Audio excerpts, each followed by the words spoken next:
দর্শক স্বাগত পূর্বাচল রিজেন্টাল সংবাদ সংলাপে। সঙ্গে আছেন নিরঞ্জন রায়, স্টুডিওতে আছেন তিনজন বিশিষ্ট অতিথি। আমাদের সাথে আছেন ব্যারিস্টার নাসিরউদ্দিন ওসিম, বাংলাদেশ জাতীয়তাবাদী দল বিএনপির মানবাধিকার সম্পাদক, আছেন ঢাকা টাইমস 24.com এর সম্পাদক আরিফুর রহমান। আমাদের সাথে আছেন এই সময় সবচেয়ে আলোচিত সংসদ সদস্য গোলাম মাওলা রনি। 1 মাস 20 দিন পর রনি ভাই জেলখানা থেকে বের হলেন এবং যেদিন আপনি গ্রেফতার হন সেই রাতে আসার কথা ছিল।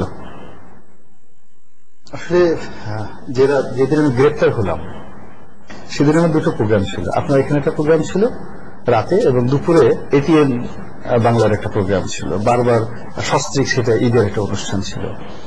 তো এখন একটা নির্মম ব্যাপার হলো যে আমি যখন অ্যারেস্ট হয়ে গেলাম ডিবির হাতে, আমার দুই পাশে ডিবির পুলিশ আমাকে বারবার এটিএম থেকে টেলিফোন করছে। আমাদের একজন সংসদ সদস্য টাঙ্গাইলের কাদের সিদ্দিকী সাহেব রয়েছে, আমি ওনার মেয়ে আর কি, খুব স্নেহ করি, সবসময় টেলিফোন করে বারবার বলতেছে রানী ভাই আসেন ভাবিকে নিয়ে, এই কটার সময় আসতে হবে, তাড়াতাড়ি আসেন তাড়াতাড়ি আসেন। এখন আমি প্রথমে খুব তাকে সংকোচ বোধ করছিলাম যে আমি কি করে বলি যে আমি কি করে টকশোতে আসবো, আমি তো অ্যারেস্ট হয়ে গেছি ওই সময়।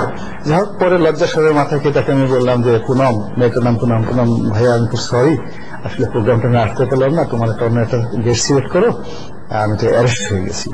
ও এখন আকাশ থেকে পড়লো যে এখন সরকারি দলের সংসদ সদস্য, কথা বার্তা নাই, এই সাথে অ্যারেস্ট হয়ে গেলে এত টকশো করে ব্যাপারটা কি। এরপরে যখন আমি আপনাকে জানালাম যে এরকম দাদা আমি তো আপনার অনুষ্ঠানে আসতে পারছি না আজকে রাতে, বিকজ আমি অ্যারেস্ট হয়ে গেছি ডিবির অনুষ্ঠানে। তো এই যে শুরু হলো, জানানোর আগে যখন কথা হচ্ছিল, পর্ব শুরু হচ্ছে তখন কথা হচ্ছিল আর কি।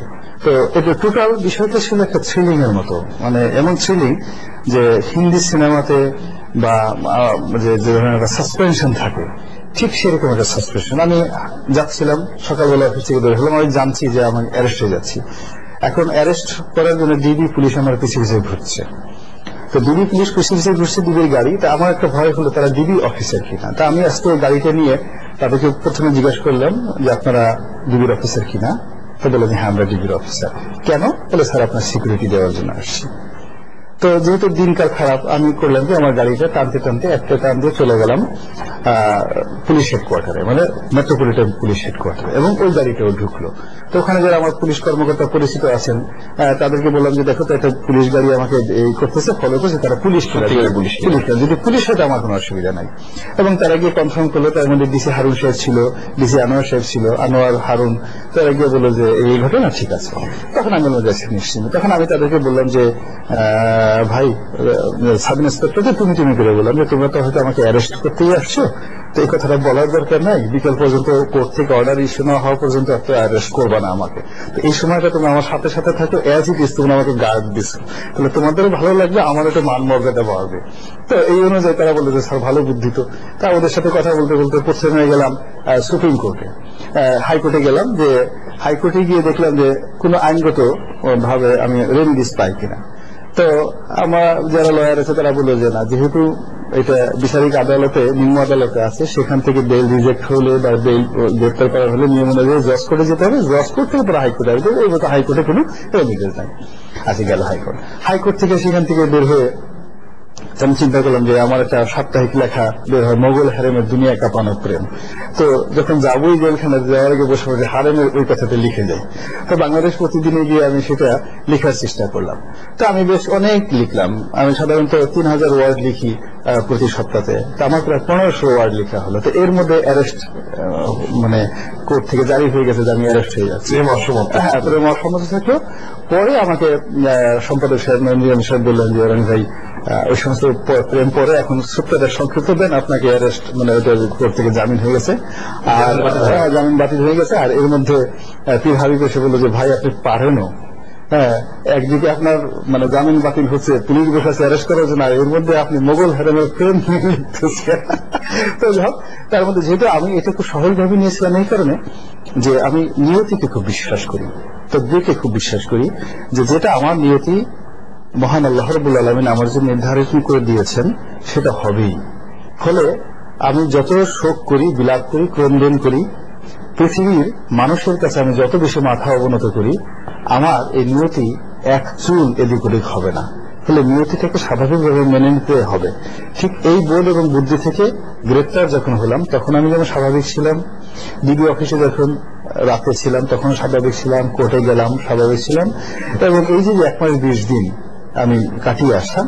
এই সময়টাতে আমি আমার যে স্বাভাবিক জীবনযাত্রা সেটা ব্যাহত না করে স্বাভাবিকভাবে চালচলন করার চেষ্টা করি। আমরা একটা স্বাভাবিক টকশই করবো, তো মানে বুঝছি। তার আগে আমার একটা ছোট্ট প্রশ্ন আছে। জনমনে এই ধরনের প্রবল যে গোলাম মনোয়ার আলী এমপি সাহেব উনি গ্রেপ্তার হওয়ার পেছনে মূলত একজন দরবেশের হাত ছিল।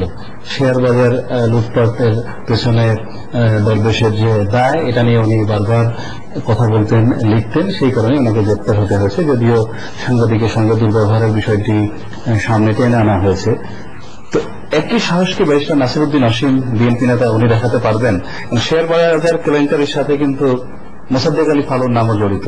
তো এই সাহস উনি দেখাবেন কিনা, এটা আমার জানতে খুব ইচ্ছে করছে। বাদল, হ্যালো স্যার, বাদল, উনি বিএনপি ঘরানার অসীম ভাই। প্রসঙ্গ একরকম ছিল, এখন প্রসঙ্গ অন্যরকম, অন্যদিকে আসছে। অনুঘটকের কাজ করেছেন আরিফুর রহমান। এই বিষয়টা, যে বিষয়টা উনি অবতারণা করেছেন, শেয়ার বাজার কেলেঙ্কারির সঙ্গে কারা জড়িত ছিলেন, আমি প্রথমে আপনার উত্তরটা দিয়ে নিচ্ছি। সেটা ইব্রাহিম খালেদ সাহেব, বর্তমান সরকার একটা কমিটি করে দিয়েছিলেন, ওনাকে একটা কমিটির প্রধান করে মানে তদন্তের জন্য দায়িত্ব দেওয়া হয়েছে। সেখানে কারা কারা জড়িত ছিলেন এটা কিন্তু সরকার প্রকাশ করেননি, উনি কিন্তু একটা রিপোর্ট দিয়েছেন। আমি একটা জিনিস, এটা বলেছেন ইব্রাহিম খালেদ সাহেব, যেটা বলেছেন যে এনাদের হাত এত লম্বা যে আমার পক্ষে সম্ভব হয়নি তাদের নাম উচ্চারণ করা, উনি রিপোর্ট উনি দিয়েছেন, যার কারণে আমার কাছে অনেকটা অস্পষ্ট যে কারা কারা ছিলেন। আমি যেটা এর আগেও দাবি করেছি, আমাদের দলের মধ্যে যদি কেউ থেকে থাকেন, আওয়ামী লীগে থেকে থাকেন, কিংবা যারা শেয়ার বাজার নিয়ে জুয়া খেলেন, যারা আপনার গেম করেন, প্লে করেন, তাদের সকলেরই বিচার হওয়া উচিত। এই কথাটা কিন্তু আমি প্রকাশ্যে দাবি করেছি। চমৎকার।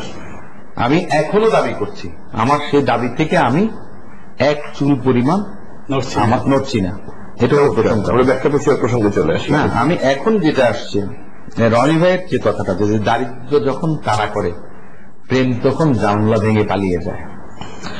সামন্ততন্ত্র যখন চেপে বসে, তখন প্রেমের কোনো অস্তিত্ব থাকে না। মানে প্রেমের অনুভূতি, সেটাও আপনার মধ্যে তখন আর কাজ করে না। প্রেম বলে কোনো জিনিস আছে, তার কোনো অস্তিত্ব নেই। রনি ভাইয়ের ক্ষেত্রে অনেকটা সেরকম। আমি একটা জিনিস আমার মানে স্পষ্ট করা উচিত, আরিফ ভাই যেটা বলেছেন যে একজন দরবেশকে নিয়ে কথা বলার কারণেই মূলত গ্রেফতার হয়েছেন, আমি একটা জিনিস বলি, গোলাম মাওলা রনি একজন নির্বাচিত সংসদ সদস্য। সরকার যেটা করেছে বা সরকার যেটা দেখানোর প্রয়োজন ছিল, সরকারের যে পুলিশ অ্যাডমিনিস্ট্রেশন, তারা আইনানুগ ব্যবস্থা নিয়েছে রনি ভাইয়ের বিরুদ্ধে। মামলা করেছে কেউ, পুলিশ সেটা প্রয়োগ করেছে আইনটা। বিচার বিভাগের অবস্থানটা কোথায়? ম্যাজিস্ট্রেটরা কি করেছিলেন? উনি কি জামিন পাওয়ার হকদার নন? একজন মানুষ নির্বাচিত প্রতিনিধি, তার কমিটমেন্ট আছে। আমি আওয়ামী লীগের কথা বাদ দিলাম, সরকার দলের কথা বাদ দিলাম, ওনার এলাকার জনগণ বলেন যে এই সরকারের আমলে একাধিক এমপি দ্বারা সাংবাদিক প্রভাবিত হয়েছে।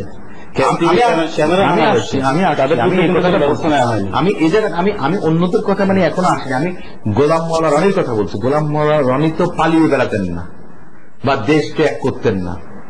আমরা যখন আমি একজন আইনজীবী, সেই হিসেবে আমি বলছি যে জামিন কারা পাবে। আপনি জানেন যে আপনার ফৌজদারি যে পুলিশের পিআরবি, পুলিশ রেগুলেশন বুকের মধ্যে আছে যে মার্ডার কেসের আসামিকে যদি ওসি হাতে নাতে গ্রেফতার করে এবং ওসি যদি মনে করে যে এই লোকটা পালিয়ে যাবে না, ওসিও আপনার থানা থেকে জামিন দিতে, থানা থেকে মুসলে গেলে জামিন দিতে পারে। তাহলে আপনার আমাদের জুডিশিয়ারি কোথায়, ম্যাজিস্ট্রেটটা কোথায়, কাদের কথায় চলে? ওই যে সামন্ততন্ত্রের কথা বলছিলাম, আমরা এখন তার মধ্যে দিয়ে সেই যুগের মধ্যে বাস করছি। আপনি যেটা আরিফ ভাই বললেন, আপনি হয়তো বা এমপি বদি যিনি টেকনাফে আছেন, আপনার আরো অনেক এমপি আছেন, ওনারা এই ধরনের ঘটনা ঘটেছেন। আমি, আপনি, আমার বন্ধু, আপনার বন্ধু, আপনি নিজে সাংবাদিক, আপনার সঙ্গে আমার দীর্ঘদিনের জানাশোনা, অঞ্জনদার সঙ্গে দীর্ঘদিনের সম্পর্ক, এরকম অনেকেই সাংবাদিক হওয়ার আগে আপনার এই ধরনের ঘটনা তো আরো অনেক ঘটেছে, কিন্তু আমরা কোনো ব্যবস্থা দেইনি। কিন্তু একজন গোলাম মাওলা রনির ক্ষেত্রে আমরা একটা দৃষ্টান্ত দেখলাম যেটা আমার মনে হয় না যে সুখবর কোনো কিছু। আমি মানে আমার খুব বেশি কিছু বলার নেই, মানে বলার ভাষাও কিন্তু নেই। আমি ভাবতেই পারি না যে গোলাম মোল্লা রনিকে আপনি গ্রেফতার করে, আপনি যেটা বললেন যে 1 মাস 20 দিন 50 দিন আপনার জেলখানায় থাকতে হয়েছে। এই যে ফ্রিডম অফ লিবার্টি, যেটা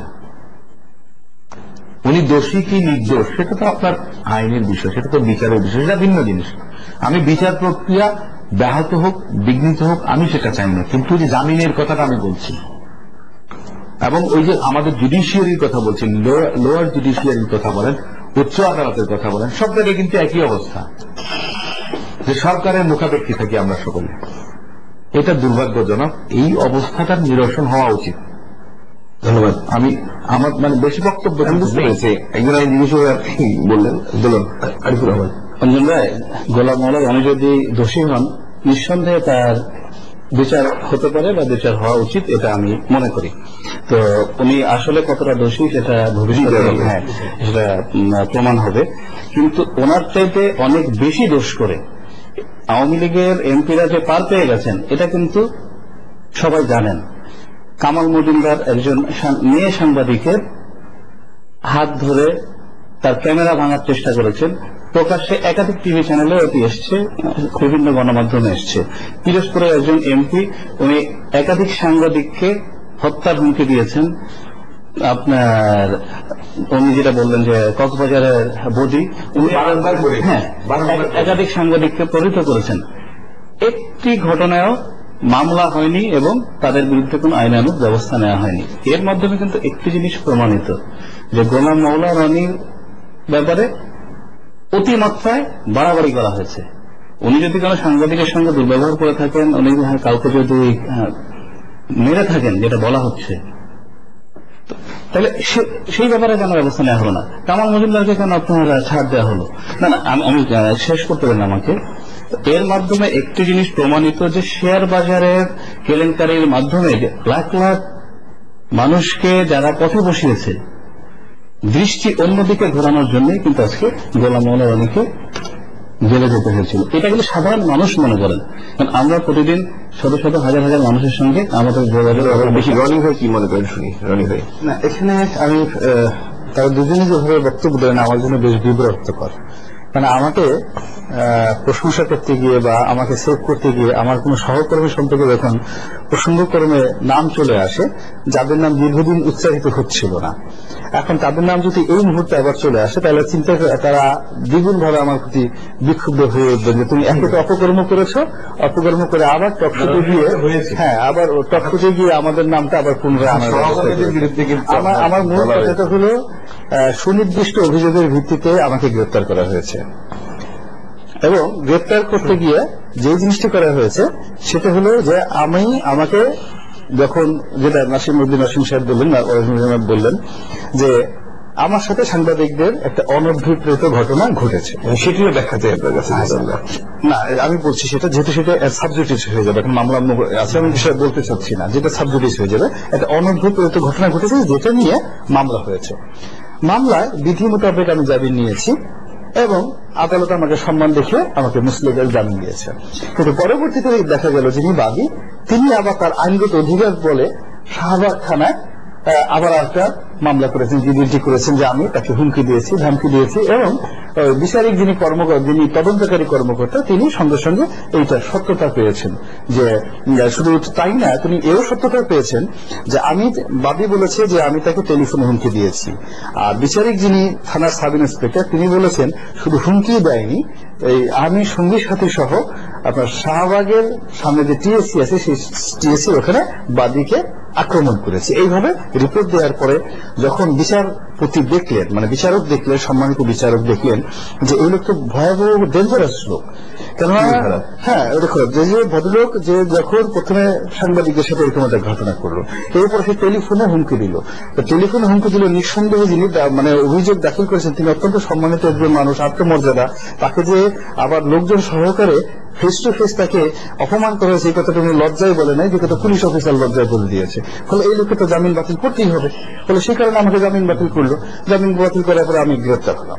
তো গ্রেপ্তার হওয়ার পরে সংগত কারণে আমার এলাকায় দুটো মামলা হলো আমার বিরুদ্ধে। একটা মামলা হলো যে আমি বছর দুয়েক আগে এক ভদ্রলোকে 30-40 জন মানুষ সহকারে পিস্তল ঠেকিয়ে 35,000 টাকা তার কাছে লুট করেছে, 40 জন মানুষ সহকারে। এবং আপনি তো জানেন যে একটা এমপি যখন নির্বাচন এলাকায় ঘোরাফেরা করে তার সঙ্গে কিন্তু সার্বক্ষণিক পুলিশ থাকে, পুলিশের একটা কভার ভ্যান থাকে। তো এই যে ঘটনাটা ঘটেছে বলতে গেলে পুলিশের সামনে ঘটেছে, হয়তো পুলিশ ওই সময়টাতে এই মামলাটা ন্যায় বা নিতে পারেনি, আফটার 2 ইয়ার্স এই মামলাটা পুলিশ নিয়েছে। এবং একই সঙ্গে পুলিশ আরেকটা মামলা নিয়েছে যে আমি প্রায় 200-300 লোক সহকারে গ্রামের একটা বাজারে গিয়ে একটা দোকান, মুদি দোকান আমি লুট করেছি।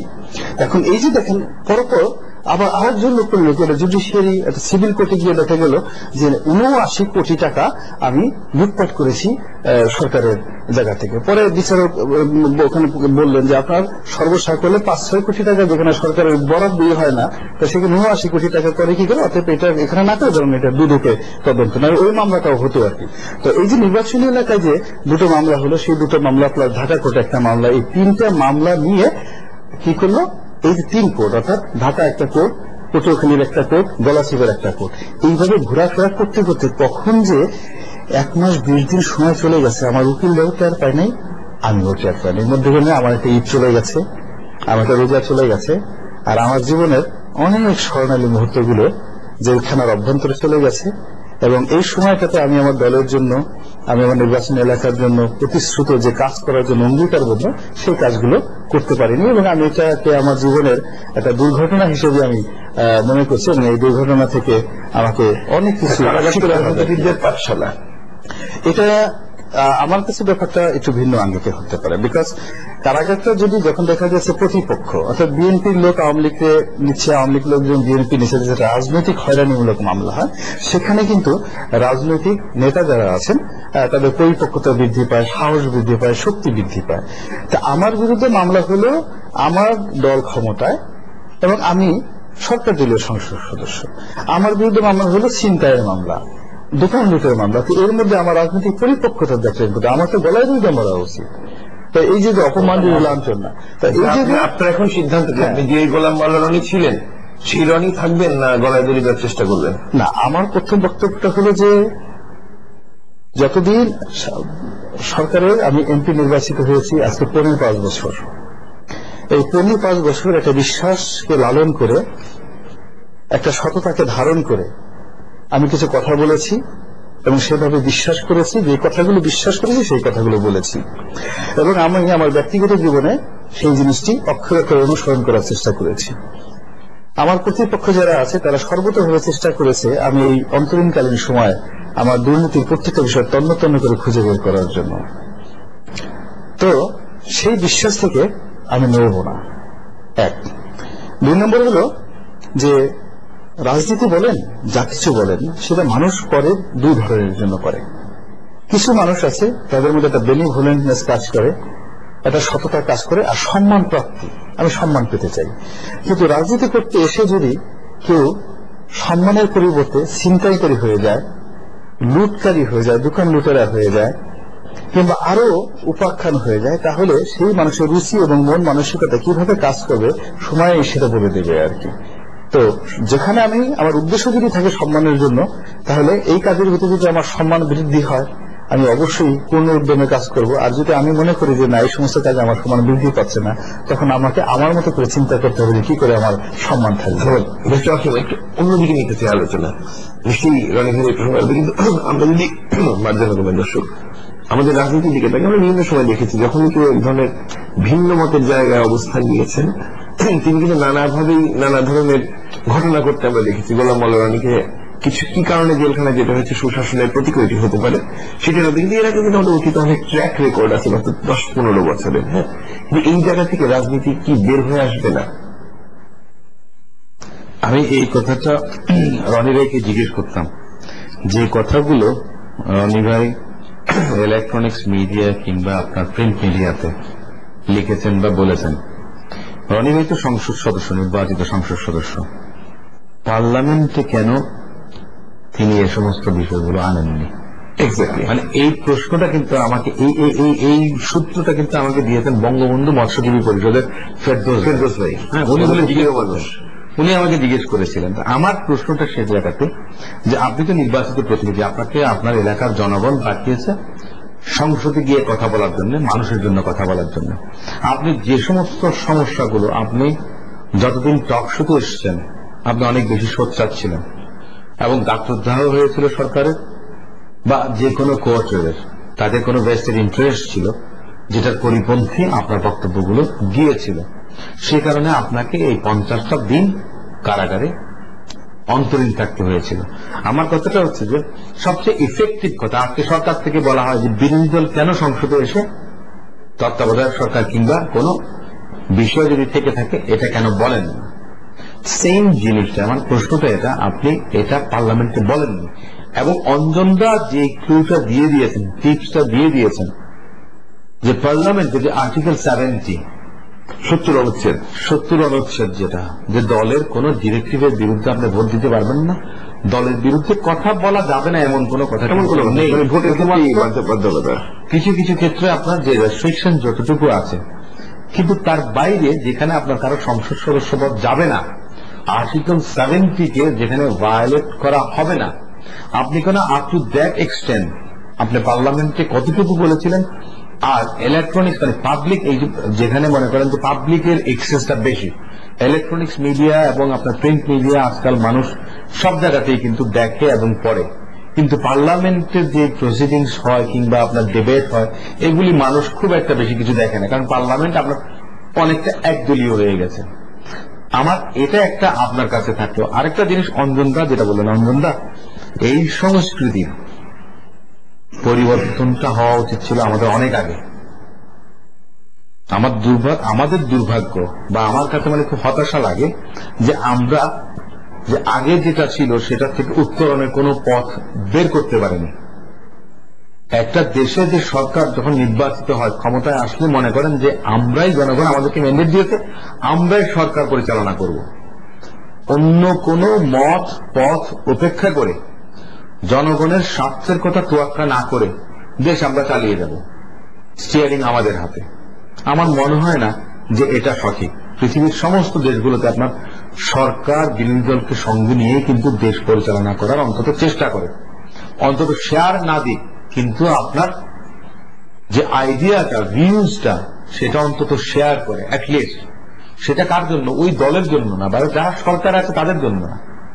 সরকারে যারা আছে তারা কিন্তু, যেমন আওয়ামী লীগ এখন ক্ষমতা আছে বা জোট ক্ষমতা আছে, মহাজোট, তারা কিন্তু শুধু আওয়ামী লীগ বা মহাজোটের না, আমারও সরকার, বাংলাদেশের জনগণের সরকার, প্রতিটি নাগরিকের সরকার। আমি মনে করি যে এই উপলব্ধিটা আমাদের অনেক আগে আসা হওয়া উচিত ছিল, এবং আমি তো মনে করি যে এখনো সময় আছে এই উপলব্ধি থেকে আমাদের যে বর্তমানে যে সংকট চলছে বা সামনের দিকে আরো আছে। আমি এর আগেও বলেছি আপনার যে 111 আগে ছিল, যে নেক্সট 11 কেন অপেক্ষা করতে হবে আমাদের। আমি মনে করি যে এই সংকট উত্তরণের একটাই পথ, যে সহনশীল। সরকারি দল বিরোধী দলকে সহ্য করতে পারে না, আর আমরা তো দেখেছি সরকারি দল নিজের দলের সংসদ সদস্যও যদি আপনার একটু ডানে বামে চলে, তখন মনে করেন যে ব্যবস্থা নিতে বেশ ভালো পারে, তড়িৎ কর্মা। এই প্রমাণটা তো রনি ভাই নিজেই আছেন।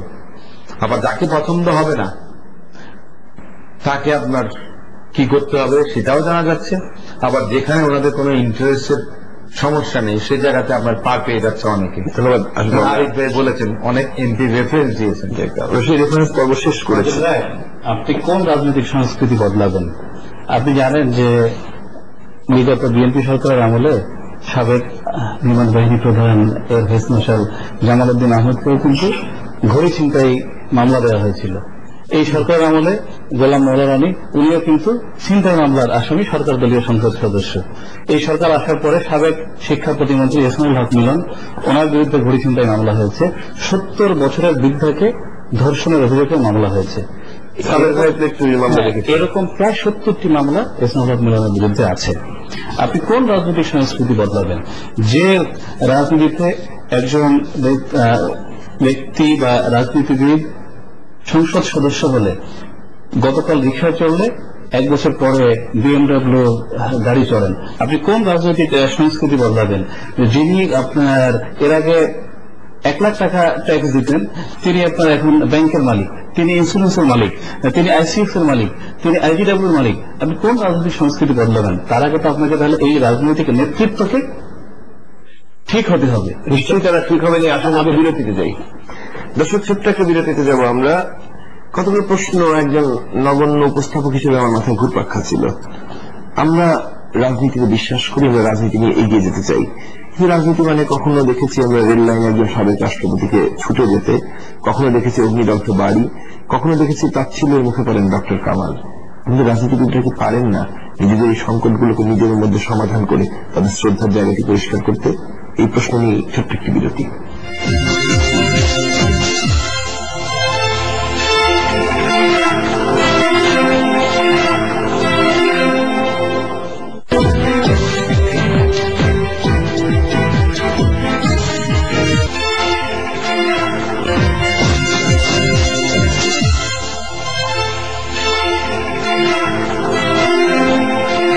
দর্শক, ফিরে এলাম পূর্বাচল রিজেন্ট টাউন সংবাদ সংলাপে। সাথে আছেন গোলাম মাওলানা আরিফুর রহমান, ব্যারিস্টার নাসিরউদ্দিন অসীম। রনি ভাই, আপনি শুনছিলেন অনেকগুলো দ্বার খুলছে আলোচনা বলতে পারি। এবং আমি আজকে যেটি আমি একটু ব্যক্তিগত অনুভূতি শেয়ার করি, আপনি আসছেন যখন কথা হলো জেলগেটে ভাবি ফোনে আপনার সাথে, তারপর থেকে কিন্তু সবারই একটি প্রশ্ন আমি দেখেছি, অজস্র দর্শকের, মাননীয় দর্শকদের, যে রনি ভাই কি ঠিক সেই জায়গাটিতে আছেন? না, নিঃসন্দেহে একটা মূল ব্যাপার হলো যে মানুষ বাঁচে খুব অল্প কিছুদিন, অল্প কিছুদিন বাঁচে। এর মধ্যে যদি একটা মানুষ বারবার তার রং পরিবর্তন করে, তার চরিত্র পরিবর্তন করে, সে তো আসলে মানুষ রইল না।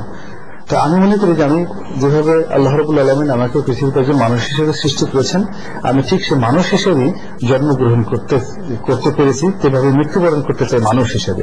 এই মাঝপথের এই সময়টুকু কোনো মানুষ যেন আমাকে পশু বলে গালি না দেয়, কোনো মানুষ যেন আমাকে অন্য কোনো জানোয়ার বলে গালি না দেয়। আমার কর্ম ঠিক তার মধ্যে থাকা উচিত। ঠিক এই মানুষ হওয়ার জন্য যতটুকু সংগ্রাম করা দরকার, আমি গোলাম মোল্লা রানী এই সংগ্রামটুকু মানুষ হওয়ার জন্য করব। আর এই মানুষ থাকার জন্য যদি কোনো কিছু ত্যাগ করতে হয়, কোনো কিছু জায়গা থেকে চলে যেতে হয়, চলে যাব, কিন্তু তাই বলে অমানুষ হয়ে আমি দেশে থাকতে চাই না কোনো পদ পদবীর লোকে। বুঝতে পারছেন ব্যাপারটা? এবং এই জিওটা আমার মধ্যে আছে এবং এটা থাকবে ইনশাল্লাহ। ধন্যবাদ। আর অসীমভাবে আলোচনাটি দেখেছেন সেক্ষেত্রে। আচ্ছা, এখানে আরিফ সাহেব যে কথাটি বললেন, সে রাজনৈতিক কতগুলো কালচার নিয়ে উনি কতগুলো হতাশা বোধ করলেন। আমি আসলে বলতে চাই যে সমাজগুলো বা সোসাইটিগুলো পরিবর্তন হয়েছে, প্রত্যেকটা সোসাইটি পরিবর্তন করার জন্য কিন্তু একজন গ্রুপ অফ পিপল, কিছু সঙ্গী সাথী দরকার। যেমন দেখা গেল যে এই সমাজটা কিভাবে পরিবর্তন হবে। সাংবাদিকদের মধ্যে আপনি সাংবাদিক আছেন, 20 জন লোক আপনি ঠিক করুন। রাজনীতিবিদদের মধ্যে 20 জন লোক ঠিক করুন। ব্যবসায়ীদের মধ্যে 20 জন লোক ঠিক করুন। শিক্ষক, অর্থাৎ প্রত্যেকটা পেশার মধ্যে যদি একটা সমন্বয় না হয়, তাহলে কিন্তু কখনোই সমাজ পরিবর্তন হবে না। কিন্তু আমরা এখন ইতিহাসের এমন একটা সন্ধিক্ষণে চলে গেছি যে সমস্ত দেশটা কিন্তু আজ এখন বিএনপি এবং আওয়ামী লীগে বিভক্ত হয়ে গেছে সমাজের প্রত্যেকটা জায়গাতে। এবং নিজের পক্ষ সমর্থন করতে গিয়ে আমরা নীতি, নৈতিকতা, মান, সম্মান সমস্ত কিছু বিসর্জন দিয়ে নিজের পক্ষে অবলম্বন করছি। রাতারাতি এই পরিবর্তনটা আসবে না, এটার জন্য আমাদের অপেক্ষা করতে হবে। আমাদের মতো কিছু গোলাম মোল্লা রানী হবে, বা আপনাদের মতো আরিফুর রহমান জন্ম নেবে। আপনারা কোর্টের বারান্দায় ঘুরবেন, কেউ জেলে যাবে, কোর্টের বারান্দায় যাবেন, ঘুরবেন, কিছুদিন সহ্য করুন, করার পরে একটা সময় দেখবেন পরিবর্তন এসে গেছে। আপনাদের দেখে, আমাদের দেখে কিছু লোক সাহস হবে। একটা জিনিস মনে করবেন, আমরা এই বিল্ডিংটিতে বসে আছি, এই বিল্ডিংটা 7 তলা একটা বিল্ডিং। এই 7 তলা একটা বিল্ডিং তৈরি করার জন্য কিছু ইটকে কিন্তু নিচে থাকতে হয়েছে। মাটির নিচে অন্তত হাজার হাজার লক্ষ লক্ষ ইট আছে, কিছু লোককে বিসর্জন দিয়েছে। ফলে যে কথাগুলো আমি এখন বলছি, আমার দলের অনেকগুলো বিষয়, আমার দলের যারা খুব কট্টরপন্থী লোক, তারা হয়তো চিন্তা করবে যে এই ছেলেটা আবার কোত্থেকে উদয় হলো, সে কেন এই সমস্ত কথাবার্তা বলছে। কিন্তু দেখা গেছে যে after 10 years, after 15 years, after 20 years, এই আমার কথাগুলো এখন যে সমস্ত প্রজন্ম তারা শুনছে, তারা একসময় চিন্তা করবে যে না, সেটা আসলে দলের মঙ্গল কামনা করেছিল, তারা বলেছিল। আর অসীম ভাই যে কথাটা বললেন, পার্লামেন্ট একটা আইনের জায়গা। এখানে একটা কথা হলো কি, যে আমরা এখানে কার্যপ্রণালী বিধির বাইরে যাওয়ার কোন রকম কোন শক্তি সামর্থ্য নেই। আর্টিকেল 70 শুধু ভোটার ভোটের ক্ষেত্রে প্রযোজ্য, কিন্তু আপনি যখনই একটা বিষয় দাঁড়াবেন, আপনি যদি বলতে চান যে বাংলাদেশে র্যাবের জন্য একটা হেলিকপ্টার কেনা হলো, এটার মডেলটা কি, আপনি এই কথাটা বলতে চান, বলার আগে আপনি স্পিকার মহোদয় জিজ্ঞাসা করবেন আপনি কোন বিধিতে বলতে চান। এখন বিধি আছে 71 বিধি, জনগুরুত্বপূর্ণ। আচ্ছা, বা অন্য যে বিধিগুলো আছে, সেই বিধির মধ্যে আসলে আমাদের যে স্বাভাবিক টকশোতে বা টেলিভিশনে বা আলাপ আলোচনায়, সভা সমিতি, সেমিনার, রাজনৈতিক মঞ্চে যেভাবে বক্তব্যগুলো দেওয়া যায়, সংসদে আসলে সেভাবে ফ্রি স্টাইলে বক্তব্য দেওয়া যায় না। এটার একটা সীমাবদ্ধতা আছে। 2 নম্বর সীমাবদ্ধতা যেটা হলো যে আমি এখনো বলছি, অত্যন্ত বিনয়ের সাথে বলছি, যে আমি এখনো পাগল হয়ে যাইনি।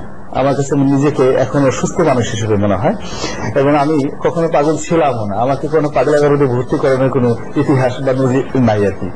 তা আমি আমার এই সুস্থ সংসদ সদস্য হতে না, পাগল হলে আমি সংসদ সদস্য হতে পারবো না।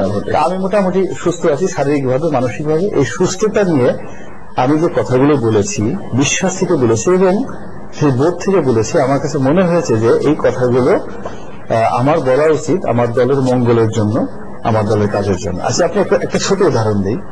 আজ থেকে এই অঞ্জনবাবুর অনুষ্ঠানে উনি যখন 21শে টেলিভিশনে ছিল, আপনার মনে আছে, যখন খুব জুনিয়র পর্যায়ে দুই একজন নেতাকে গ্রেফতার করা হলো, তখন আমি তাকে বলেছিলাম যে এটা আওয়ামী লীগ টার্গেট করে মানে কোন নেতাকে গ্রেফতার করছে না। আওয়ামী লীগ যেদিন টার্গেট করবে সেদিন এম কে আনোয়ার সাহেবকে গ্রেফতার করবে, আওয়ামী লীগ যেদিন টার্গেট করবে সেই দিন মির্জা ফখরুল ইসলাম 10 বছর আগে গ্রেফতার করবে। তার আগ পর্যন্ত বিএনপি কে টার্গেট করে আওয়ামী লীগ রাজনীতি করছে না, এবং সেটা ফেসবুকে খুব ছড়াছড়ি হয়েছিল। আচ্ছা, 2 বছর আগে আমি কথাটা বললাম কি করে? আমাকে কিন্তু আওয়ামী লীগের একজন লোক এই কথাটা জিজ্ঞাসা করতে পারতো। তো এই যে দেখেন, আওয়ামী লীগকে যে টার্গেট করে বা ধৈর্য হারিয়ে ফেলে এই কাজটা করলো এই শেষ সময়টাতে, এটা কিন্তু 2 বছর আগে, 3 বছর আগে, 2.5 বছর আগে আমি এই কথাটা বললাম। 4 বছর আগে আমি বলছি যে আমি যেভাবে দেখছি 3টা মন্ত্রণালয়ের মধ্যে, অর্থাৎ যোগাযোগ মন্ত্রণালয়, অর্থ মন্ত্রণালয়, প্ল্যানিং কমিশন, এর মধ্যে যেভাবে চিঠি চালাচালি হচ্ছে, এই 3টা মন্ত্রণালয় ঘুরে চিঠি চালাচালি করে ওয়ার্ল্ড ব্যাংকে একটা চিঠি যেতে যেতে কখনো 6 মাস সময় লাগে। আর এই 6 মাস সময় যদি একটা চিঠি যেতে সময় লাগে, তাহলে এই সরকারের আমলে পদ্মা সেতু দূরের কথা একটা খুঁটিও গাড়া যাবে না। ওনার এই অনুষ্ঠানে আমি একাধিকবার বলছি। আমার দলের যারা সিনিয়র নেতৃবৃন্দ আছেন, তারা যদি আমাকে একবার দেখে জিজ্ঞেস করতেন যে এই গোলাম মৌলা রনি, তুমি এমপি হলে 2 দিনের জন্য, তোমার বয়স কয়দিন হলো, তুমি এখনো পরিণত হও নাই, তুমি এই সরকারের আরো 4 বছর সময় আছে, তুমি কি করে বললে যে এই একটা খুঁটি এই সরকারের আমলে গাড়া যাবে না? তখন আমি ব্যাখ্যা দিতাম যে আমি এই সংসদীয় কমিটিতে বসে আমার এই অভিজ্ঞতায় আমি এই কাগজের অসঙ্গতিগুলো দেখেছি। এখন আমার সংসদীয় পার্লামেন্টারি কমিটির মিটিং এ আমি সেই কথাগুলো বলেছি। যখন আমি যোগাযোগ মন্ত্রী মহোদয়কে বলেছি, তিনি বললেন যে এটা অর্থ মন্ত্রণালয় আমার কর্পোরেশন। এখন আমি তো অর্থ মন্ত্রণালয়ের মন্ত্রীর সাথে কথা বলতে পারি না। তো এই যে বিষয়গুলো নিয়ে যদি, অর্থাৎ যে বিষয়গুলো আমি বলেছি বা যে বিষয়গুলো আমি অভিযোগ করেছি, সেই বিষয়গুলো নিয়ে যদি আমাকে দলীয় ফোরামে, পার্লামেন্টারি কমিটিতে বা আমার দলের সিনিয়র নেতৃবৃন্দ আমাকে চার্জ করতো, তাহলে আমার 2টো লাভ হতো। প্রথমত, যদি আমি ভুল থাকতাম তাহলে আমার সংশোধন করার জন্য আমার জন্য খুব সুবিধা হতো। আর দ্বিতীয়ত ব্যাপার হল, দলের যারা নেতৃবৃন্দ আছেন তারা যদি বুঝতেন যে না, ও বাচ্চা ছেলে হলো, এই জিনিসটা নজরে আসছে। হ্যাঁ, আমাদের আওয়ামী লীগের মধ্যে দেখা হলো, আওয়ামী লীগের 50 বছরের উপরে না গেলে তাকে ম্যাচুর মনে করে না। পুরোনো দল তো যারা যারা আছে সবাই 70 বছরের এবং আমাদের অর্থমন্ত্রী লাঠি নিয়ে না, তারা সুস্থ আছে। আমাদের মাননীয় অর্থমন্ত্রী মহোদয়, আপনি চিন্তা করেন, প্রায় 88 বছর বয়স। তো এখনো কিন্তু শেয়ার বাজার না বুঝলেও তার, আমি যে জিনিসটা আছে তার ম্যাচুরিটি আছে, তার এখনো তিনি ব্যায়াম করেন, এক্সারসাইজ করেন, শরীর সুস্থ। ইভেন আপনার এম কে আনোয়ার সাহেব, উনি কিছুদিন আগে জেলখানা দিয়েছিলেন। তা আমাকে জেলখানায় যারা লোকজন, আমি ব্যায়াম করি, তা আমাকে বলতেছে যে স্যার আপনি ব্যায়াম করতেছেন, জেলখানায় কেউ ব্যায়াম করেন? আর এম কে আনোয়ার সাহেব ব্যায়াম করতেন।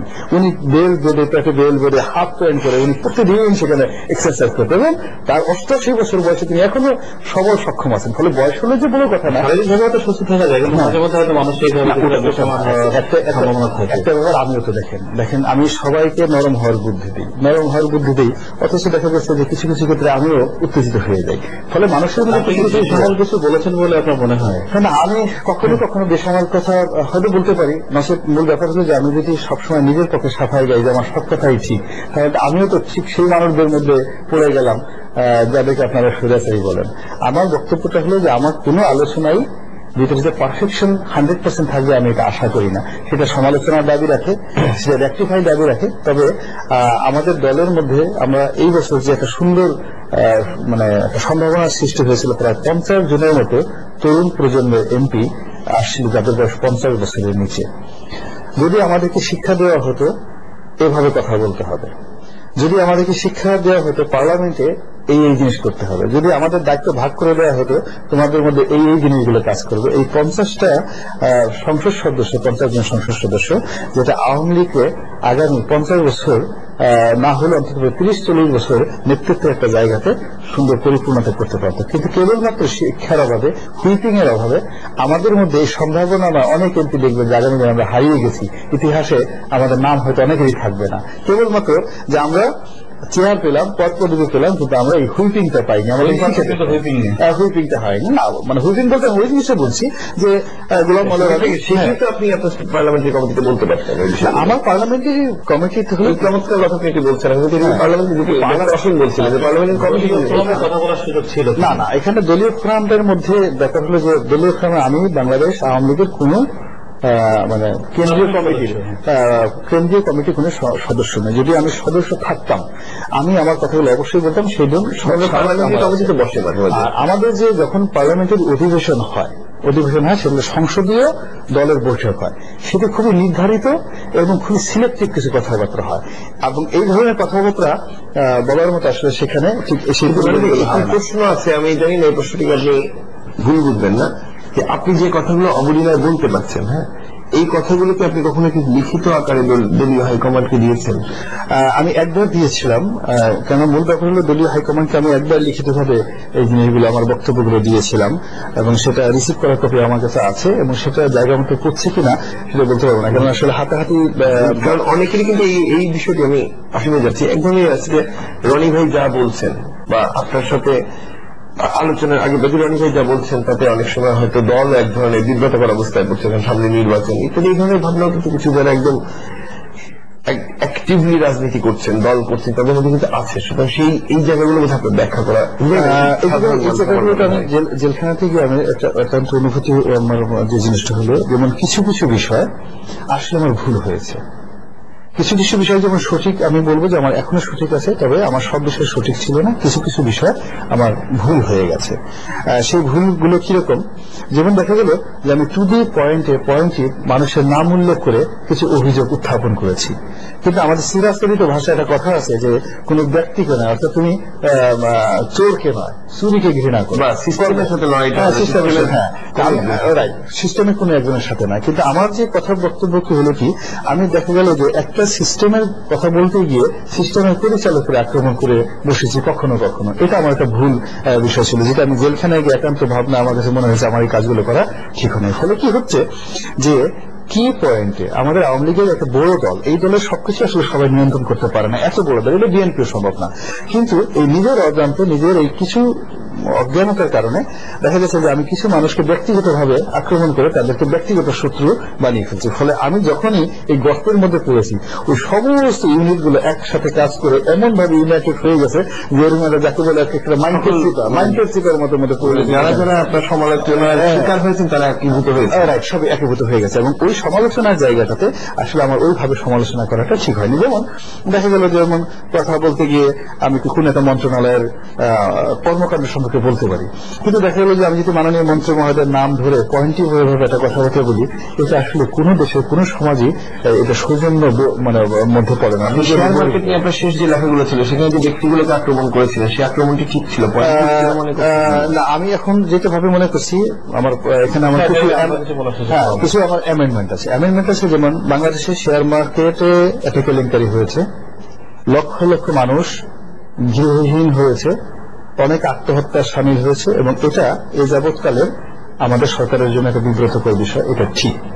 তবে এই বিষয়ের জন্য কোনো ব্যক্তিগতভাবে কোনো মানুষকে পয়েন্টিভ করে এই মানুষটাই দায়ী যে আমি যদি বলার চেষ্টা করে থাকি বা বলে থাকি সেই জিনিসটা আমার অন্যায় হয়েছে, কেন কোর্ট কর্তৃক নির্ধারিত না হওয়া পর্যন্ত, সাব্যস্ত না হওয়া পর্যন্ত কাউকে সন্দেহভাজন হিসেবে বলা যেতে পারে, কিন্তু ব্যক্তি হিসাবে কাউকে আপনি সামনে আনতে চাচ্ছেন না। আমি মানে একটা ব্যক্তিগতভাবে একজন ব্যক্তিকে পয়েন্ট করে একটা টু দি পয়েন্টে যে mister Nasiruddin Wasim he is the man who is liable, এই কথাটা বলতে পারে শুধুমাত্র কোর্ট, যেটা আমি বলতে পারি না। কিন্তু কাজটা যে হয়েছে এই কাজের আমি সমালোচনা করতে পারি, এই কাজের আমি বিচার দাবি করতে পারি, এই কাজের আমি তদন্ত দাবি করতে পারি, এটার আমি সত্যতা স্বীকার করতে পারি। এখানে আমার বক্তব্যে কিছু অ্যামেন্ডমেন্ট আছে। রনি ভাই যেটা বললেন যে মাইনকাছি ভাই বললে এরকম হয়, আমি লিখে রেখেছিলাম যে হাতি খাদে বললে চামচিকেও চাপে।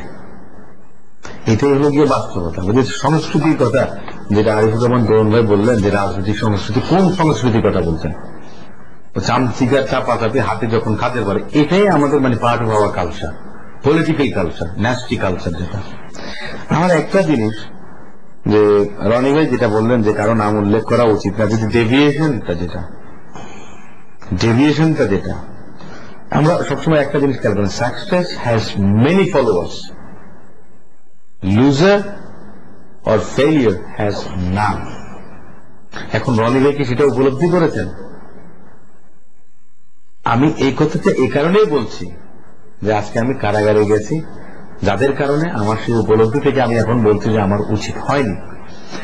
সংসদে বলেননি, রনি ভাই একটা ব্যাখ্যা দিয়েছেন। আমি এটা এই কারণে বলছি, আমি এই প্রসঙ্গটা আনছি, আমি আপনার বিরোধিতা করছি না। আপনি যেটা বলেছেন যে আমরা যে সংসদীয় যে রীতিনীতি বিধি যেগুলো আছে আপনি রেফারেন্স দিয়েছেন, আমি তো পার্লামেন্টে যাইনি, সৌভাগ্য হয়নি, আগামীতে কখনো হবে কিনা আমি জানি না। খুব বেশি যে একটা এখন আর ইচ্ছা আকাঙ্ক্ষা আছে রনিমের কাছ থেকে শিক্ষা নেবেন, আমি ওটাই বলছি যে ওখানে গেলে যে মানে মহিমান্বিত হওয়ার মতো খুব বেশি কিছু বাকি আছে আমার কাছে এখন আর সেটা মনে হয়, আমার ওইটা মনে হয়। আমি সে কারণে বলছি পার্লামেন্টে দু দলের সংসদ সদস্যরা, দু দলের প্রধান নেত্রী যারা আছেন তাদেরকে নিয়ে, কিংবা দু দলের প্রতিষ্ঠাতা যারা আছেন তাদেরকে নিয়ে যে সমস্ত খিস্তি কেউ এগুলোতে আপনার সময় জ্ঞাপন করেছেন, তার থেকে বরং যে কথাগুলো আপনি আজকে এখানে বলেছেন বা বিগত দিনে আপনি মনে করেন যে টিভি টক শোতে বলেছেন বা লিখেছেন, সেখানে কি সেটা বলা যেত না? আমার প্রসঙ্গটা ছিল ওটা যে আপনি কোন বিধিতে বলবেন, 71 বিধির কথা বললেন, 61 বিধি আছে আর 70 হচ্ছে, আমি তো আগেই বলেছি 70। এখানে তো আপনার মনে করেন যে সংসদ সদস্য বলতে আবার কোন সুযোগ নেই, ভোটাভুটির কোন বিষয় নাই, ডিরেক্টিভের বিরুদ্ধে আপনার যাওয়ার কোন প্রশ্ন আসে না। আলোচনাটা আসার কথা ছিল। আজকে আমরা সবাই বলি যে সংসদকে কেন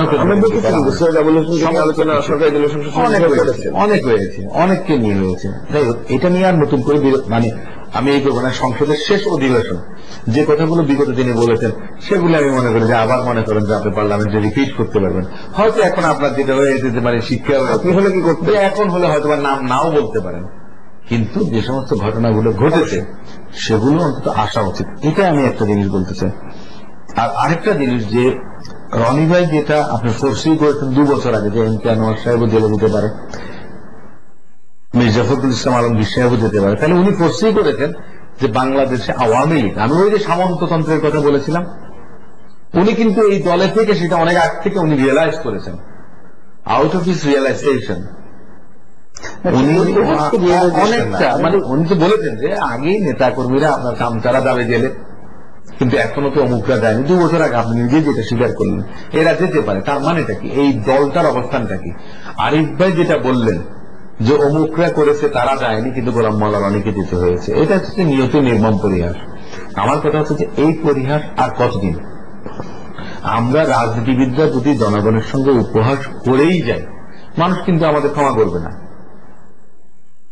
একটা না একটা পর্যায়ে এসে কিন্তু আমাদেরকে এই উপলব্ধিটা অন্তত আমাদের সকলেরই হওয়া উচিত যে পজিটিভ কিছু দেওয়া অন্তত উচিত। স্বাধীনতার কত বছর পেরিয়ে গেছে, তারপরেও এখনো আমরা দেখা গেছে যে আমরা কেউ বলি যে গণতন্ত্র আছে, কেউ বলে যে না নেই, কেউ বলে ফ্যাসিস্ট, কেউ বলে যে মানে আমি যেটা বলছি সেটাই সঠিক। এটা কিন্তু গণতন্ত্র না। গণতান্ত্রিক একটা সমাজ ব্যবস্থার মধ্যে দিয়ে অন্য যে কোনো মতের, দলের প্রত্যেকেরই আপনার যে ভাবাবেগ বলেন, অনুভূতি বলেন, বক্তব্য বলেন, তাকে শ্রদ্ধা করা উচিত। কেউ ভুল করতেই পারে। আমি তো সে কারণেই বলছি রনি ভাই যদি ভুল করেও থাকে, কথার কথা আমি বলছি, রনি ভাই কিন্তু জেলে দেওয়ার কথা ছিল না, কিন্তু এটাই আমাদের নির্মম পরিহাস। আমরা এটার থেকে কিন্তু উত্তরণটা চাই। উনি একটা রেফারেন্স দিয়েছেন যে রাজনৈতিক হয়রানিমূলক মামলা, এই অবস্থার থেকে আমাদের উত্তরণটা কবে? অবশ্যই রাজনৈতিক হয়রানির কারণে আপনার রাজনৈতিক নেতারা আপনার রাজবন্দী হয়ে আছেন, কিন্তু সমাজে যে সমস্ত ক্রাইমগুলো হচ্ছে, আপনি আমাকে একটা কথা বলেন, সাগর রুনি তারা তো কোনো রাজনৈতিক নেতা ছিল না, তারা তো জার্নালিস্ট ছিল। সাংবাদিকদের মধ্যে যে দ্বিধা বিভক্তি ছিল সেটা একসময় দেখা গেছে প্রেস ক্লাবের সম্মুখে আমরা দেখেছি, দুটো অংশ একসঙ্গে এটার বিরুদ্ধে এটার ব্যবস্থা নেওয়ার জন্য সরকারের এই আন্দোলন নিশ্চয়ই একসময় সফল হোক এমনকি আমরা যেতে পারি, সেটা চাই আমরা, কিন্তু আমরা তো কোনো ব্যবস্থা পাইনি। এ ধরনের কিন্তু অনেক ঘটনা আরো ঘটেছে। আমরা এটার থেকে উত্তরণের পথটা শুধু পজিটিভ কথা শুনতে চাই। পজিটিভ কথা বলবো, কিন্তু আসলে আলোচনাটা এমন দিকে হচ্ছে যে না বলে হয়েছে না। দেখুন, শেয়ার বাজার নিয়ে যে কথাগুলো হয়েছে এটা কিন্তু কোটি মানুষের হৃদয়ের কথা। কোটি মানুষের হৃদয়ের কথা বলে একজন গোলাম মোল্লা রনি এমপি জেলে গিয়েছেন। উনি বলছেন যে উনি ভুল করেছেন, তাহলে ওনার জেলে যাওয়াটা অনিবার্যই ছিল। তাহলে এই যে এর চেয়ে বড় ভুল যারা করলেন তারা কিন্তু পার পেয়ে গেলেন। তাহলে এই ধরনের ব্যক্তিদেরকে আপনার রেহাই দিতে গিয়ে হাজার হাজার লাখ লাখ কোটি কোটি মানুষের হৃদয় যারা ভেঙে দিলেন, ভবিষ্যতে তাদের জন্য কি পরিণতি অপেক্ষা করছে? 5 বছর পরে কিন্তু একবার ওই কোটি মানুষের কাছে যেতে হয়। আরেকটি কথা, আপনার রনি ভাই বলছিলেন যে উনি কিছু ভুল করেছেন এবং ওনার উপলব্ধি হচ্ছে যে কি বলে ব্যক্তিকে নিয়ে উল্লেখ করতে চাচ্ছেন না। আমি জানি না যে ওনার জেলে যাওয়ার পরে উনি কিছুটা পিছু হতে চাইছেন কিনা, যে ভবিষ্যতে এ ধরনের বিপদ হতে পারে। কিন্তু আপনি যদি টু দ্য পয়েন্ট না বলেন, সিস্টেম নিয়ে তো অনেক কিছু বলা যাবে। আপনি জানেন যে ট্যাক্স ফ্রি গাড়ি কিন্তু এখনো সংসদ সদস্যরা বিক্রি করতে পারেন না। এই সংসদের কয়েকজন সংসদ সদস্য ট্যাক্স ফ্রি গাড়ি বিক্রি করেছেন। আমি কি তাদের নাম বলবো না, তাহলে আপনার জনগণ কিভাবে বুঝবে যে হ্যাঁ তারা এই কাজটি করেছেন? আপনার এখন প্রশ্ন হচ্ছে যে এটি আপনি গণমাধ্যমে বলবেন না টকশোতে বলবেন? আমি গণমাধ্যমে বলবো, টকশোতেও বলবো। আমি গণমাধ্যমে বলতে হবে। আমি কিন্তু এই কাজটি করছি। আরেকটা প্রশ্ন, স্বয়ং সরকারের সর্বোচ্চ নীতি নির্ধারক পার্লামেন্টে দাঁড়িয়ে কিন্তু কয়েকজন ব্যক্তির নাম বলেছেন যে শেয়ার কেলেঙ্কারির সাথে তারা জড়িত। কই তাদের বিরুদ্ধে তো কোনো ব্যবস্থা নেওয়া হয়নি, বরং মোসাদ্দেক আলী ফালু কিন্তু এই সরকারের আমলেও ব্যবসা পেয়েছেন, সরকারি ব্যবসা। আমি জানি না যে আপনার আসলে আতাতটা কিসের, রাতের অন্ধকারে আপনার অর্থের আতাত, আর আপনি কি বলে যে জনসম্মুখে এক ধরনের মুখরোচক বক্তব্য দিচ্ছেন। মানুষের সাথে এই প্রতারণা কেন? ধন্যবাদ। শেষ করবো আমরা, একদম শেষের দিকে 2-3 মিনিট। না, আমাদের সাথে যে আমাদের প্রয়াত সাইফুর রহমান সাহেব, বিএনপি সাইফুর রহমান সাহেব, তিনি কিন্তু একবার কথা প্রসঙ্গে বলেছিলেন যে দিনে দিনে যতই যে যত বিরোধিতা করুক না কেন, রাতে কামরান আর একসাথে বসে ভাত খায় আর কি। মানে আরিফুর রহমান এখন যিনি আরিফুর এবং কামরান দুজনের সাথে তখন উপর বিরোধ ছিল। মূল ব্যাপার হলো যে আমাদের সমাজটা তো এরকম একটা সিস্টেম এই আদি যুগ থেকেই, যে যত ভালো মানুষ তারা কিন্তু সংঘবদ্ধ নয়। আমি যেমন দেখা গেল যে আমি জেলখানাতে গেলাম, আমাকে অনেক অনেক মানুষ ভালোবাসে, পছন্দ করে, কিন্তু তারা আমার জন্য দোয়া করতে পারে, কাঁদতে পারে। কিন্তু যারা খারাপ মানুষ তারা কিন্তু তাদের কোনো জাত নাই, তাদের কোনো বর্ণ নাই, তাদের কোনো ধর্ম নাই, তারা সব একসঙ্গে কাজ করে। কে বিএনপি করে, কে আওয়ামী লীগ করে, বড় ব্যাপার নয়। আমাদের ব্যাপার হলো যে বাংলাদেশ নামক যে রাষ্ট্রটি আছে, সেই রাষ্ট্রটি বহু রক্তের বিনিময়ে আমরা অর্জন করেছি এবং স্বাধীনতার এই 42 বছর পর আমরা এটার একটা পরিপূর্ণ স্বাধীনতার স্বাদ পেতে চাচ্ছি গণতন্ত্র চর্চার মাধ্যমে, আত্মমর্যাদাশীল একটি জাতি হিসেবে বিশ্বের বুকে মাথা উঁচু করে দাঁড়িয়ে থাকার জন্য, স্বনির্ভর একটা অর্থনৈতিক প্রবৃদ্ধি অর্জন করার জন্য, এবং একই সঙ্গে এই যে বাঙালি জাতি হিসেবে একটা আত্মমর্যাদাশীল জাতি হিসেবে সবার কাছে পরিচিত করার জন্য। কিন্তু সেই কাজটি করতে গিয়ে আমাদেরকে কিছু আইন মানতে হলো, কিছু শেষ করতে হবে। জি, সেই আইন নিশ্চয়ই মানবেন। রনিভাই আবার হয়তো দেখা হবে। খুব সংক্ষেপে আসেন ভাই শেষের দিকে। আমরা যে আলোচনায় বসেছি, এই আলোচনা মনে করেন যে আমরা যা বলছি, আমাদের এই কথাগুলো আপনার একটা জায়গায় অন্তত আসা উচিত। আমি বারবার বলেছি, আগেও বলেছি যে পজিটিভ কোনো কিছু দেওয়া উচিত। বিরোধিতার খাতিরে আপনি বিরোধিতা করে গেলেন, আপনি শুধু সমালোচনা করে গেলেন, সমাধানের যদি কোনো পথ না দিতে পারেন, যে সংকটের মধ্যে আমরা আছি, আবদ্ধ আছে, আমরা কিন্তু একই জায়গাতেই ঘুরপাক খাচ্ছি অনেকগুলো বছর ধরে। এটা থেকে বের হওয়ার জন্য একটা মানে প্রচন্ড একটা ঘূর্ণাবর্তের প্রয়োজন, যে আপনি শুধু ওই সার্কেলের মধ্যে আর ঘুরবেন না, আপনার সার্কেল থেকে বৃত্ত থেকে আপনার ছড়িয়ে ছিটিয়ে চলে যাবেন। সে ধরনের একটা ঝড়ের প্রয়োজন আছে, এবং সেই ঝড়ের জন্য আমি তো বলি যে দোলন ভাই আছে, অঞ্জনদা আছে, রনি ভাই আছে, যুদ্ধে যদি নামেন আপনি কি আছেন, নিঃসন্দেহে আমিও। ধন্যবাদ। আর আমরাই কিন্তু আমার মনে হয়, আমি একটা জিনিস কম্পারেটিভলি একটা জিনিস বলি, যে তরুণ প্রজন্মের যদি রাজনীতিবিদ বলেন, পেশাজীবী বলেন, যে কোনো জায়গায় শিক্ষক বলেন, সাংবাদিক বলেন, বুদ্ধিজীবী বলেন, যাই বলেন না কেন, যেই পরিচয়ের কথা বলেন না কেন, তরুণ সমাজ আপনার বাধ্য করতে পারে যারা রাজনীতিবিদ আছেন যে মানধাত্তার আমলের যেই মুখোশ বলেন কিংবা চাল ঢাল রং, সেটার আপনার পরিবর্তন আনার জন্য, কারণ যুগ পাল্টে গেছে। রিপ্রেজেন্টিং 70% অফ দ্য তাহলে 50-এর নিচে আমাদের পক্ষে কি সম্ভব না? আমরা কি বাধ্য করতে পারি না? এবং তরুণ প্রজন্মের কাছে যারা বা আমাদের কন্টেম্পোরারি যারা সংসদে 70, দলে আর্টিকেল 70, আমি সেটা ধন্যবাদ, আমি তাদের কাছেও আহ্বান জানাই, আমরা একটা জনমত গড়ে তোলার চেষ্টা করি, আমরা যেন সংস্কৃতির একটা পরিবর্তন, নতুন সংস্কৃতি দেখতে চাই বলতে হবে। 30 সেকেন্ড। রাজনীতি কিন্তু এখন পুরোপুরি নির্বাচনমুখী। গতকাল রাজশাহীতে বিরোধী দলের নেত্রী উনি বিরাট জনসভা করেছেন। মাননীয় প্রধানমন্ত্রীর পুত্র সচিব অজিত রায় উনিও কিন্তু দেশের বিভিন্ন প্রান্ত ঘুরছেন। উনি ময়মনসিংহ থেকে টাঙ্গাইল হয়ে গতকাল ঢাকায় ফিরে এসেছেন এবং সবাই কিন্তু ভোট প্রার্থনা করছেন। বিএনপি একটু অন্য কৌশলে ভোট প্রার্থনা করছে, তারা তত্ত্বাবধায়ক সরকারের কথা বলছে।